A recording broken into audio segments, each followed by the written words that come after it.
Hello, welcome in, welcome back. Today, let's talk about Valentine's Day. I'm going to go into a little bit of the history of Valentine's Day. Got my handy dandy notes here, so if you see me looking down, you'll know why. But more importantly, I'm going to talk to you about Valentine's Day 2026. Because for any of you that follow astrology and what all those planets are doing up there, and how all of those planets up there influence each and every one of us, you might want to reconsider February the 14th, 2026, as being the most romantic day of the year. Because based on the astrology, it might not be the best day to celebrate your love. I'll get into that in just a minute. So, first of all, how did Valentine's Day come to be? Well, Valentine's Day came to be because a long, long time ago, a really long time ago, approximately 2,000 years ago, there was this guy who was marrying couples despite the fact that the church had said, there's a marriage ban, you're not allowed to do that. So I don't really want to get into religious interference in our lives. That's not what my channel is about. That's not where I want to go with this video. But you might want to delve deeper into religious interference if that's your thing. With regards to Valentine's Day, it is an interesting rabbit hole to go down, but I'm not going to go there today. Okay, so this martyr, let me see, what was his name? Saint Valentine, was actually executed on February the 14th for his crime of marrying couples. So the most romantic day of the year is because someone was executed for marrying people against the law?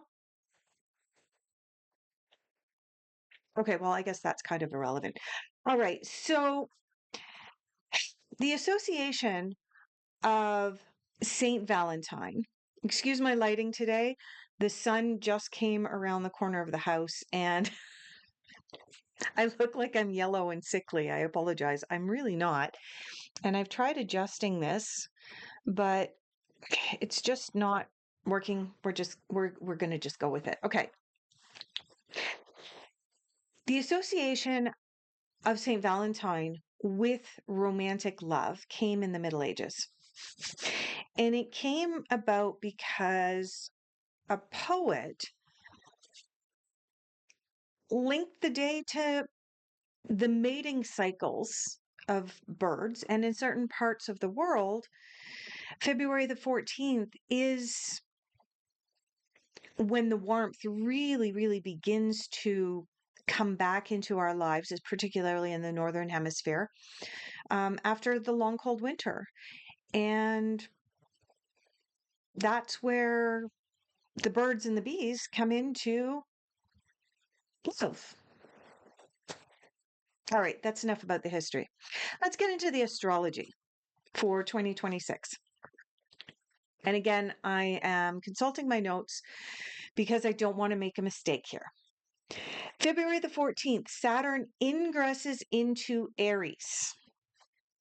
This is one of the many astrological events that's going to happen in 2026.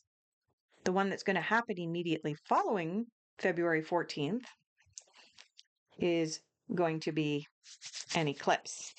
I'm going to do another video about the eclipse. Okay, so Saturn ingresses into the sign of Aries on February the 14th. What does this mean for all of us down here on planet Earth?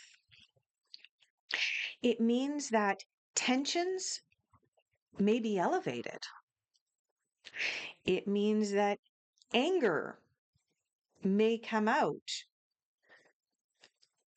Tempers might be shortened. You know that saying? You're getting on My nerves, and you're stepping on the last one. Yeah, that is what February the 14th is bringing to all of us. February the 14th is a day where people are being cautioned to watch for road rage. If you have a tendency to already have a short fuse, you might want to work from home on February the 14th. Given how busy restaurants have a tendency to be on February the 14th, because everybody wants to go out with their love, with the love of their life, we're going to take you out for a romantic dinner on February the 14th. Restaurants are busy. Again, tempers could potentially flare from confused dinner reservations to waiters and waitresses being at their wits' end.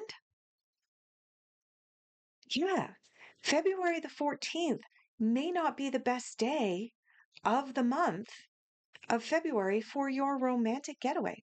Also,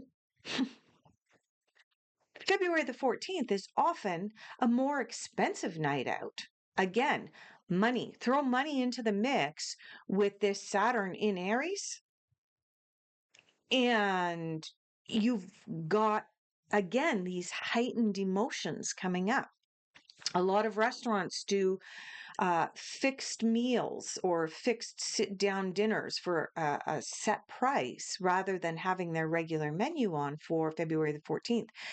It makes the restaurant a little bit more efficient, but the food could be less than what you're used to, less quality and so on, because they're trying to get as many romantic dinners through the door as they possibly can. So, what's your option? For me personally, if I was looking to have a romantic night out in February, I would pick February the 22nd.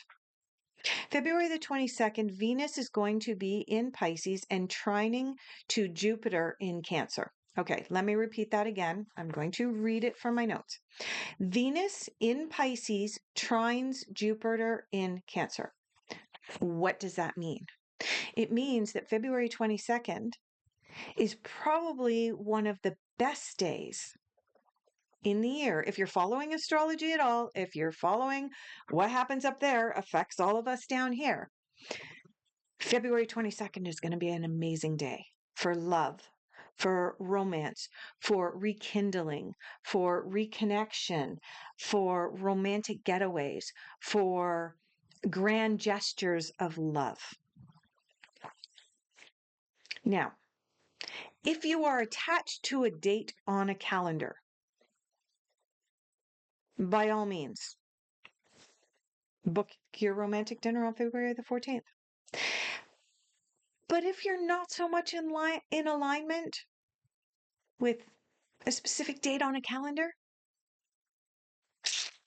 plan your getaway for February 22nd. But I will say this, as a counselor, let me just change hats here from astrologer to counselor.